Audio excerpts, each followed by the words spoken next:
Unfortunately, over the past 100 years, the leaders of the Pentecostal churches did precisely what others before them had done. They lost the truth of the gospel. But this time, there haven't been many leaving the Pentecostal churches to start new churches. The reason for that is this. Legitimate evangelists are no longer preaching the truth of the gospel to unbelievers. Instead, pretenders are preaching a false gospel to people who mistakenly think they have already been born again.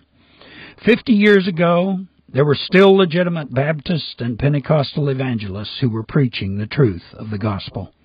At that time, evangelists like Billy Graham were preaching the gospel in revival meetings held around the world.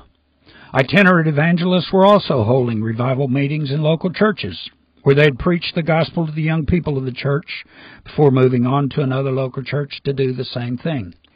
So people were still being born again because they were believing the gospel and repenting. That is, they were honestly confessing that they knew they had sinned, and they were apologizing to God for their sins.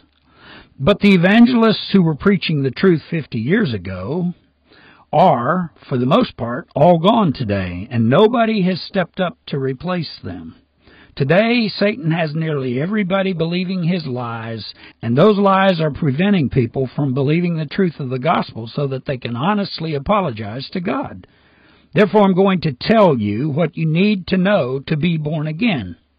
That is, I'm going to explain the truth of the gospel so that you can understand what you need to know. If you believe what I tell you, you can then go to God and honestly apologize. You can say, I know how I have sinned against you. I know I'm not worthy of salvation, but I sincerely apologize for what I've done. You will at least have the opportunity to be born again because you will understand the basics of the gospel message.